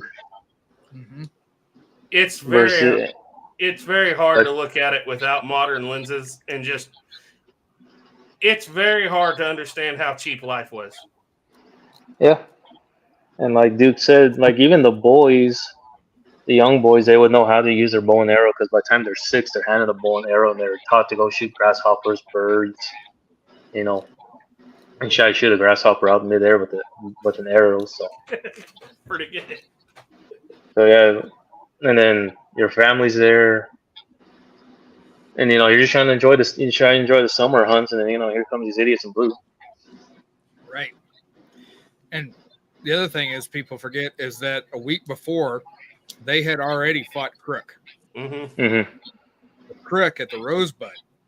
That battle was almost even. I think the estimated warriors, and the amount of soldiers there were just about even. And you get a battle that lasts 6 to 8 hours, and at the end of the battle, both sides sustain 10 casualties on each side. And Crook goes through 3/4 of his ammunition in one fight. They thought Vietnam was bad. 3/4 of his ammunition. I'm not sure what the amount is, but usually when they go out, they're taking tens of thousands of rounds. For what With was them it, out like there. 15 casualties, maybe? Something like that? For 10. 10 There were 10 casualties? warriors wounded or killed. There were 10 soldiers wounded or killed.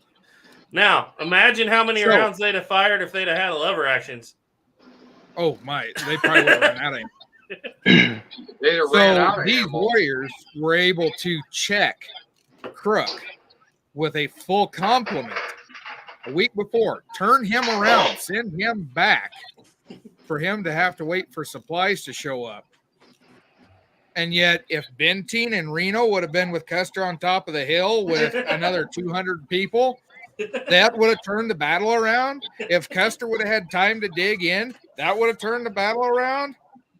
No, if Benteen and Reno had been there, that many more dead bodies on top of that hill. You want to know what would turn that battle around? If when those scouts had said, "Hey, they found that food they spilled on the trail this morning," Custer turned around and headed back as fast as he could go. Headed No, the back. thing would have saved Custer if he would have took the Gatling guns, because them guns would have slowed him down so much he would have showed up 3 days later. And they wouldn't have stayed there for another 3 days. They wouldn't have And enough they were grass. packing up to leave. They were packing up to leave when he showed up.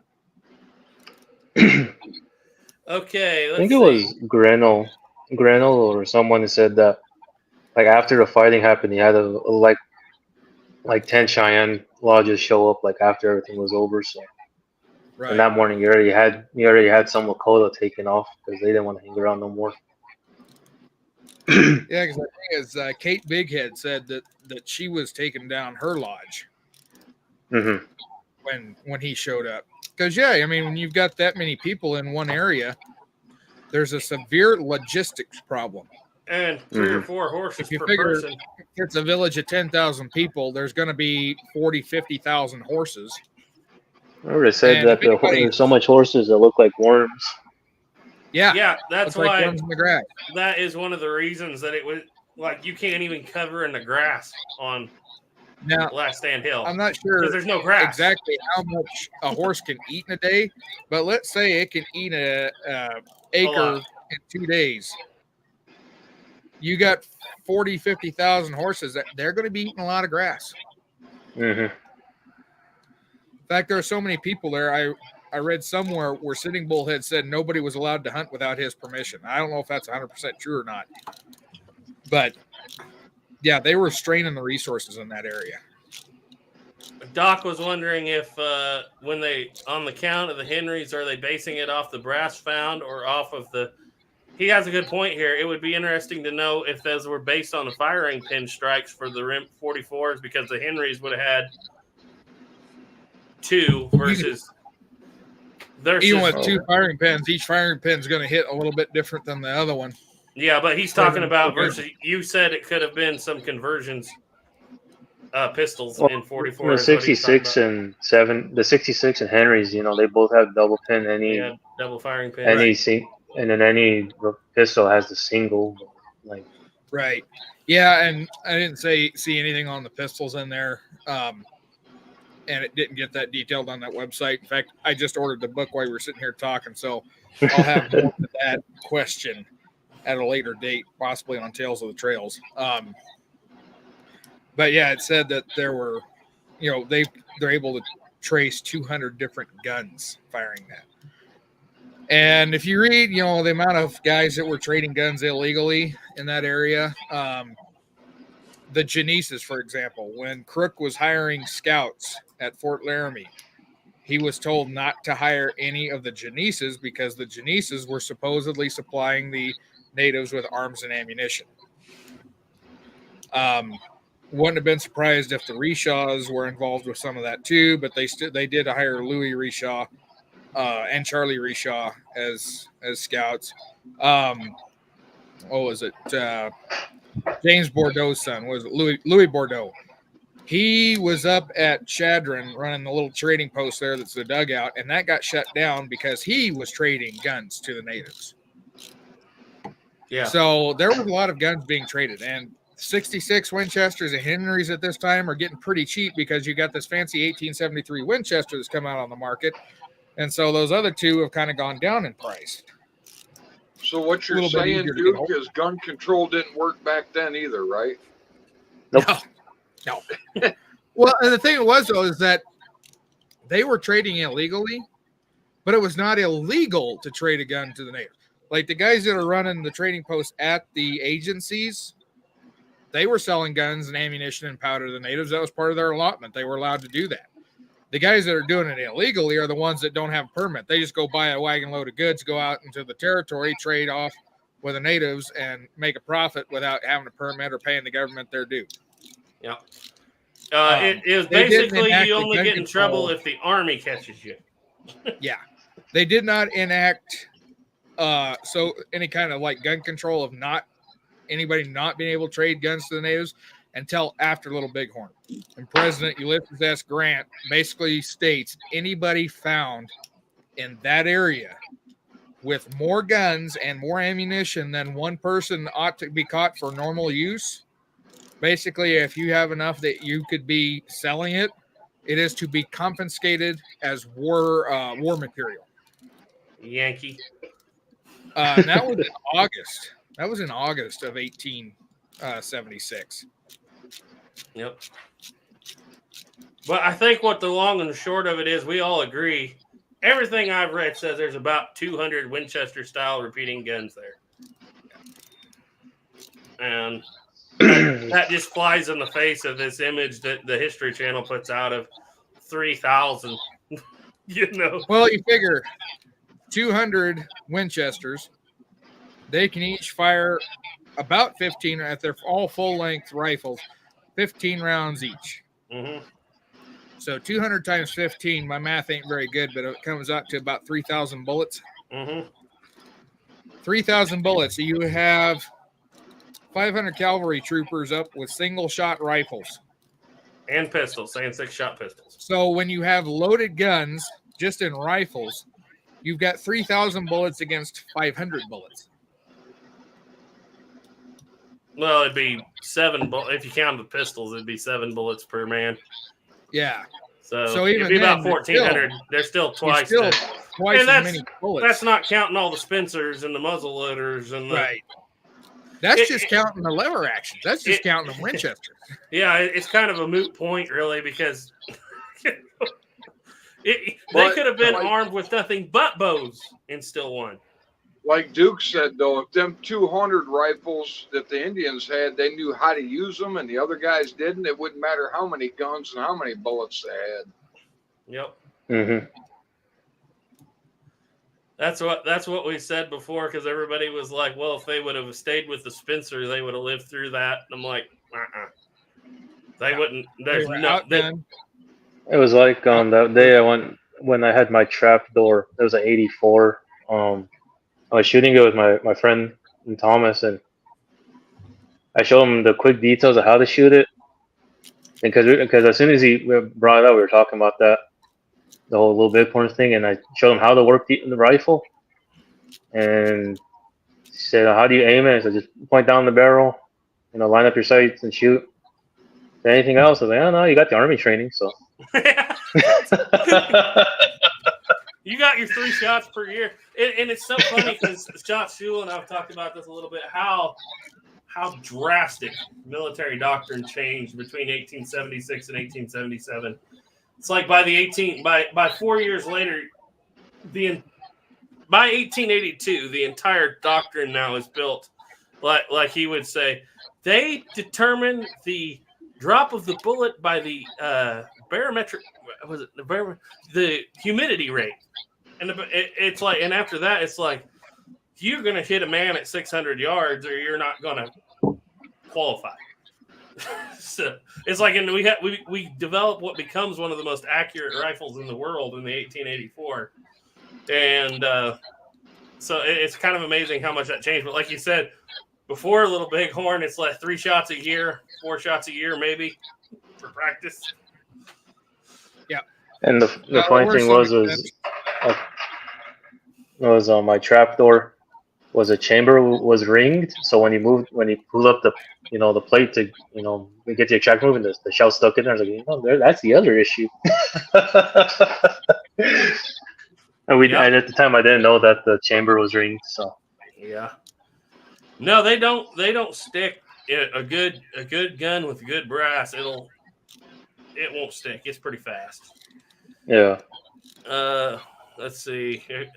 Shot Sheila said, how many conversions were used by the military for how long?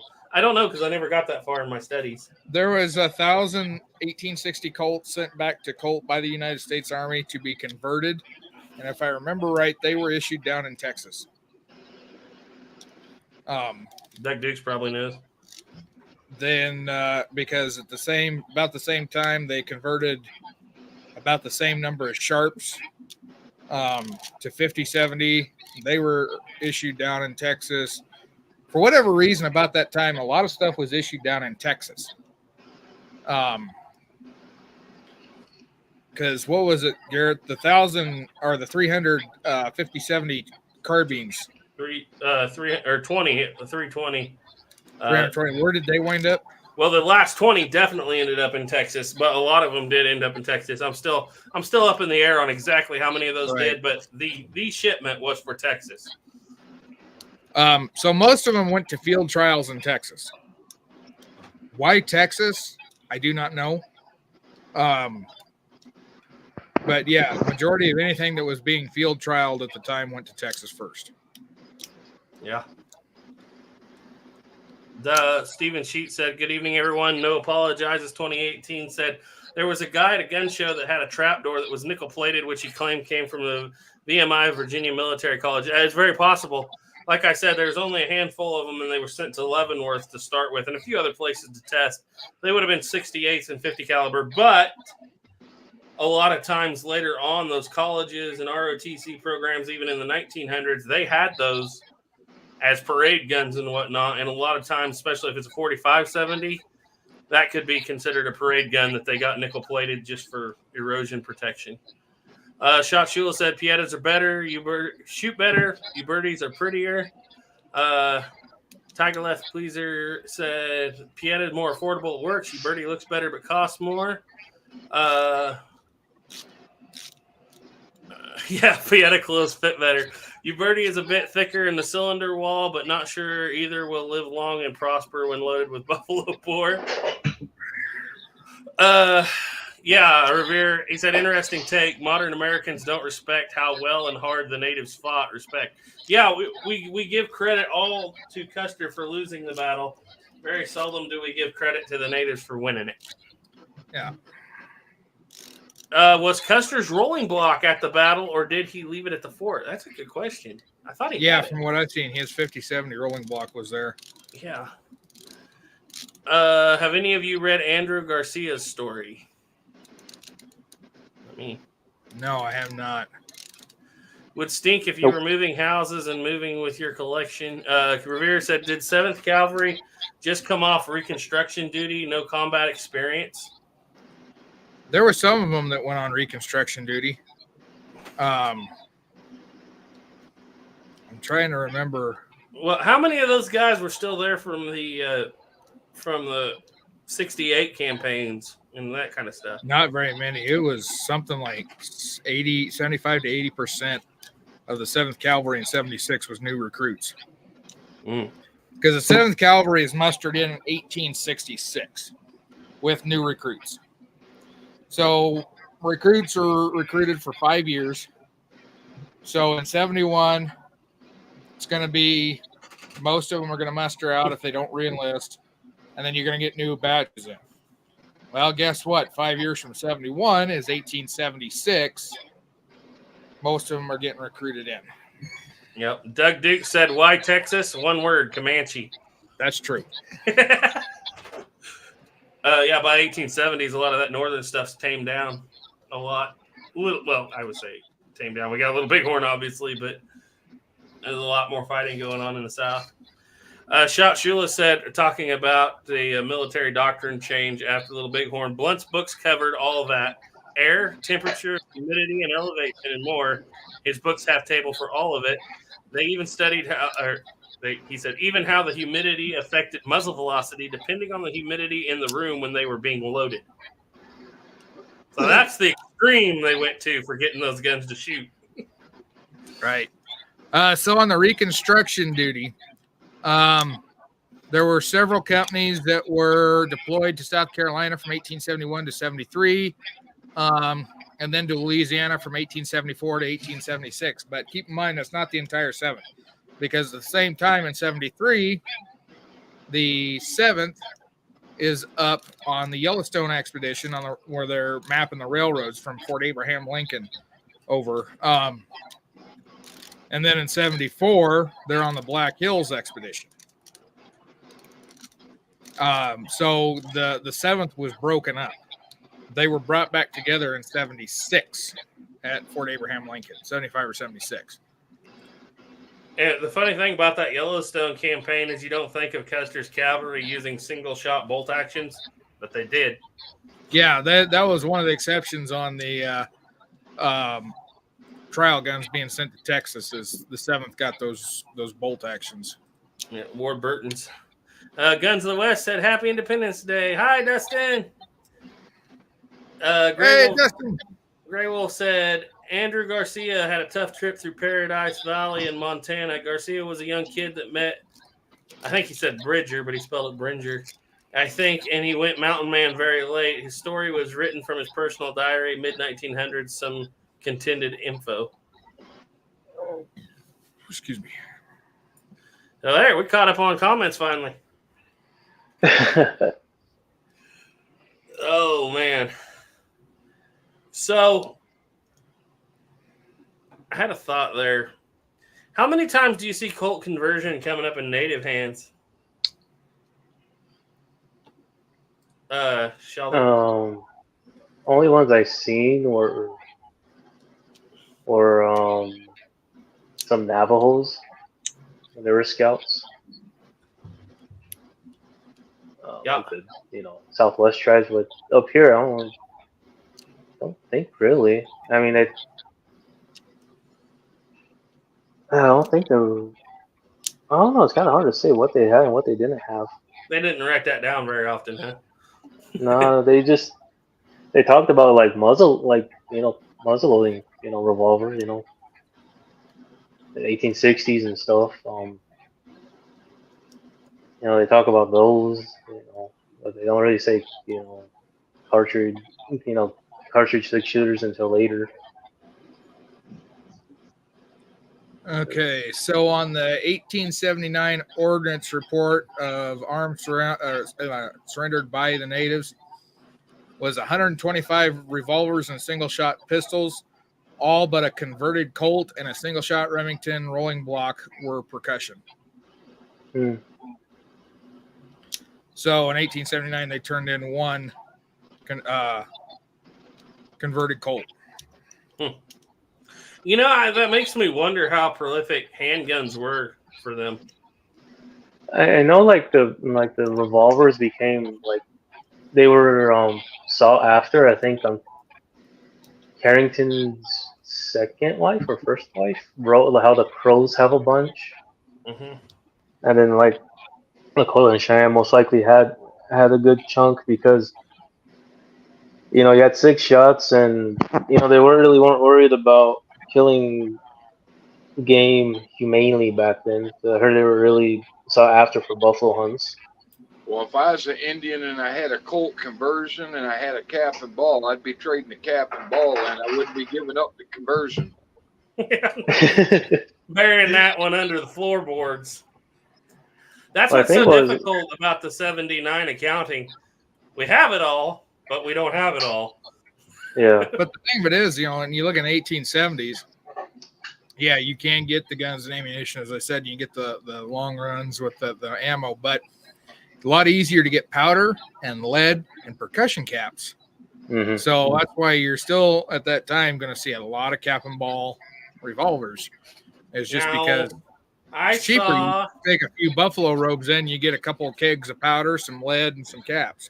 Nicolas Cage. All you got to have is some powder, some lead, and a big hammer. I knew he was going to say that. Oh man. Justin G, did you like the list I sent? Yeah, I did. I've actually had a chance to go through a couple of the first two with the Graw and the 71 Mauser. I believe it's the 71 Mauser. And it was funny because Ian over Forgotten Weapons put out a video on the Graw, the single shot rifle, French rifle, and he said it was unequivocally better than the trapdoor because his speed was 10 seconds faster with that single shot bolt action to get so many shots out.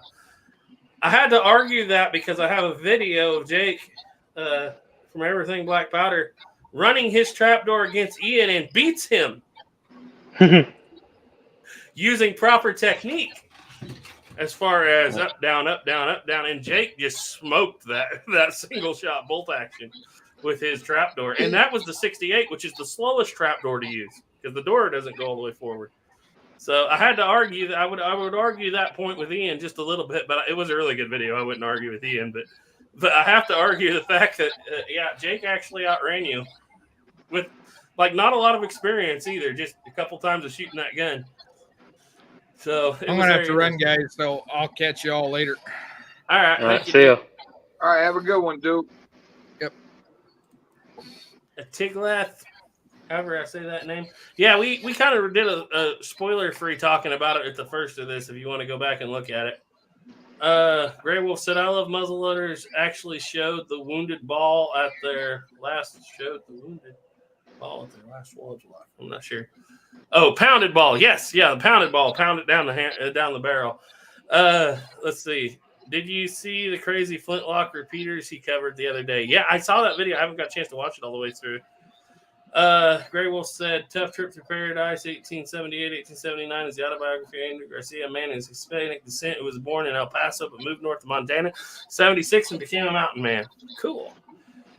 Well, guys, we're probably ought to wrap this up. We're almost 2 hours in, and I'm pretty sure that AR is an hour behind us. Yeah, I'm getting pretty tired.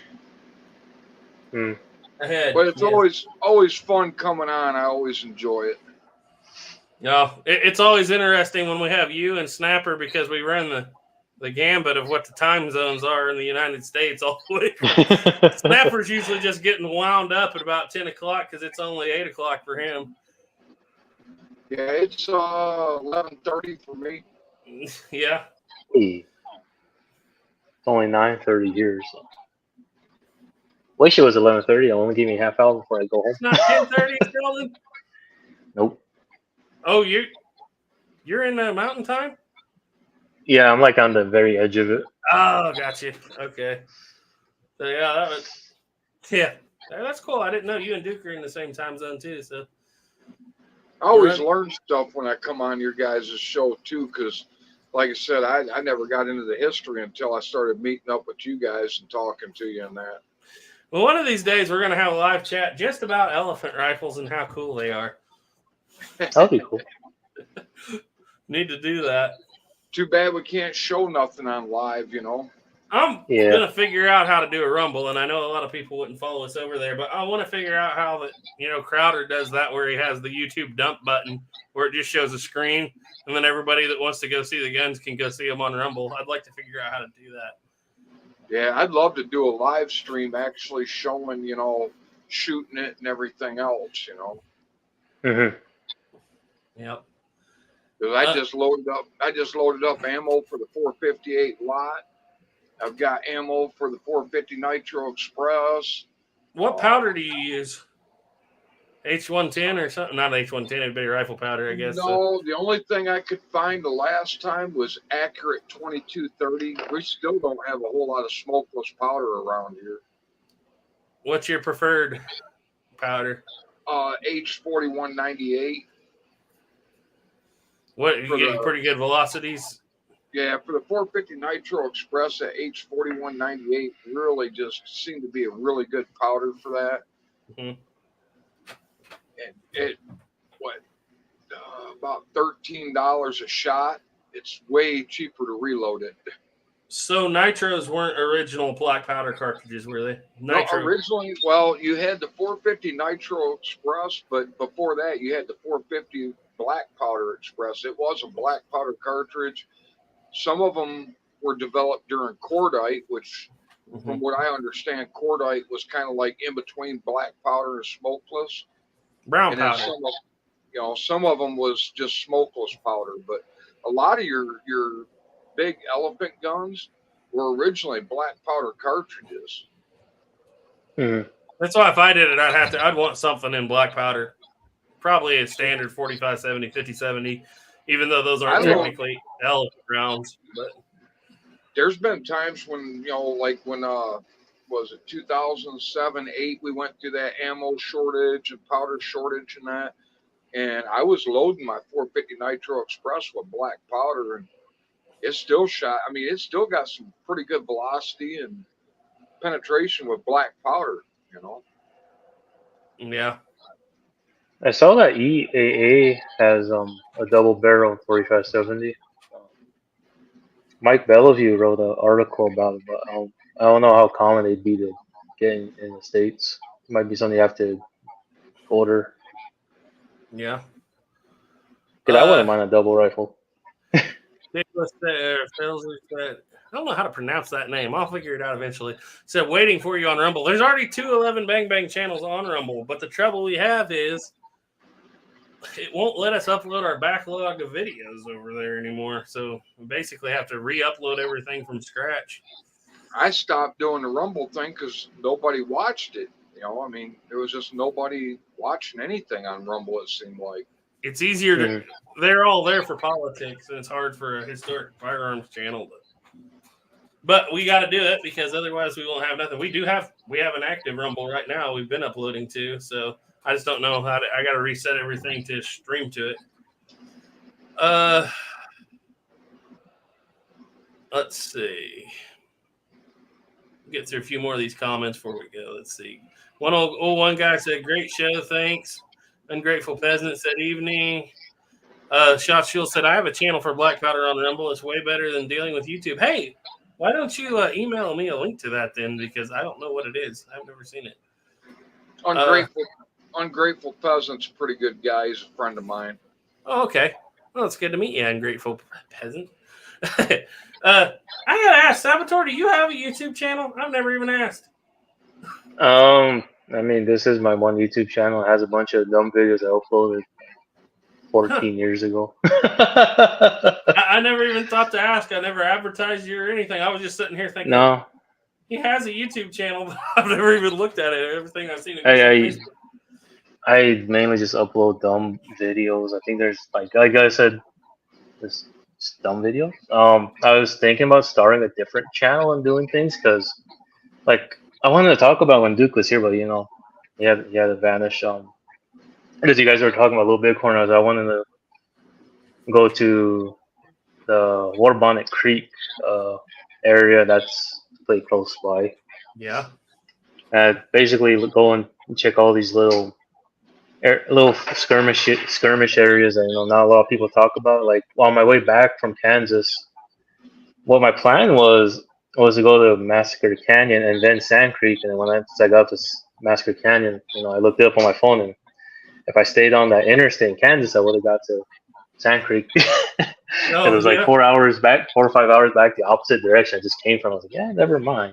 Yeah, Well, you don't got worry to about it.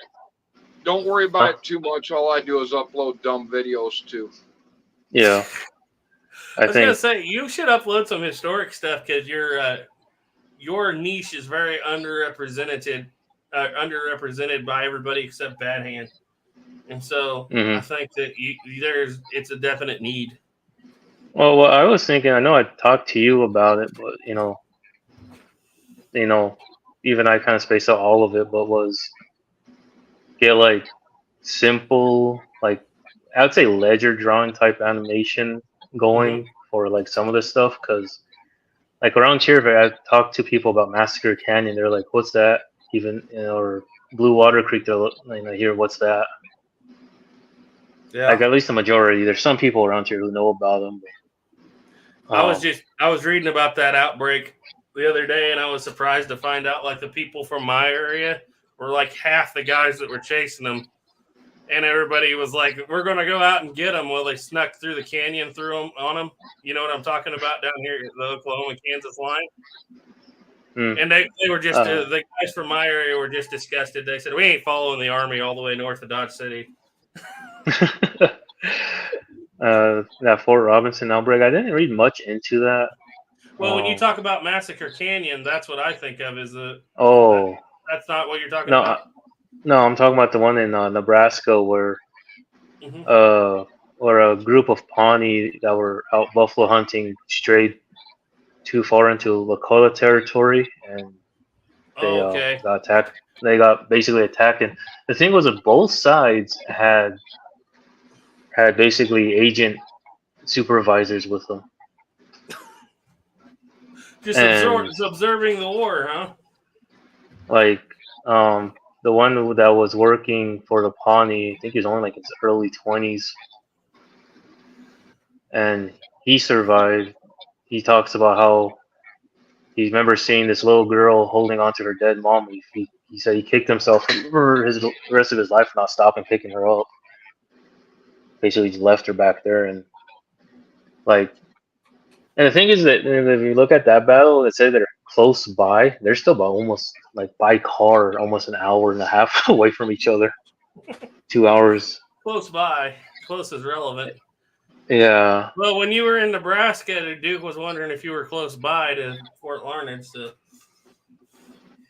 Yeah.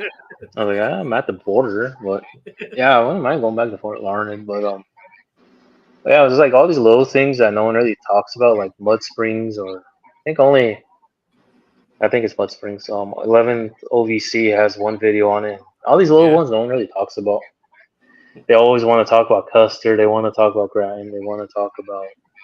We'll do some videos on it, and I'll watch them. Yeah. Okay. Definitely. You and Duke should be collaborating on some of this too, because you guys work so well together. Like, I don't know, just all these little skirmishes, not all of them got written down, but just I remember when I was in high school, I was kind of getting into this, and it was like everyone wanted to talk about Little Bighorn. I was getting into it. I still get into it, but no one talks about how afterwards it was basically just picking them off one by one to get them back on reservations.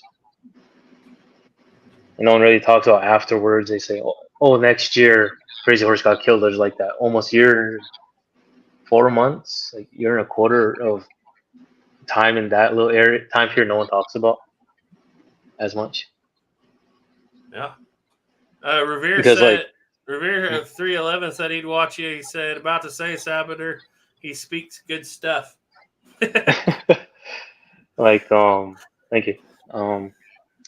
There's an area where I'm from called Slim Buttes, and when I heard about the Battle of Slim Buttes, I was like, holy crap, there's a battle on my reservation. I looked into it. They were talking about another area by the North Dakota border. I got excited there for a sec. Yeah, I got excited there for a sec. I'm going to have to get off of here, but definitely, start doing some videos on that stuff, because I'd love to watch your videos. Mm-hmm. Thank you. Yeah. Well, we got 1 minute until we hit 2 hours, so that's when I'm going to shut it down, guys. Exactly 1 minute. So if you got one last question, throw it out there, and we're going to get off of here in exactly 1 minute. But anyway, I appreciate everybody coming out here. I know everybody's got plans for tomorrow, and so was kind of a deal. We didn't do a lot of 4th of July talking. Maybe next year we'll get into that. But I always appreciate you having me on. It's always a good time. Well, I always enjoy when you do come on, and I need to have you on more often. I need to get back to regularly scheduled more guests, but it's one of those things that it's always last minute when I get it through together. As you know, I always talk to you guys. I think I emailed Sheldon the link this morning, but I think I called or I texted him at 2 minutes till, so he would jump on. Yeah, that's fine. I appreciate you letting me on here, even though most of the time I'm starting listening because I kind of forget that, I'm here. Yeah. Shot Shul said, yes, we need more videos on the Indian perspective. When do over and under shotguns show up? That tends to be more of a 20th century thing.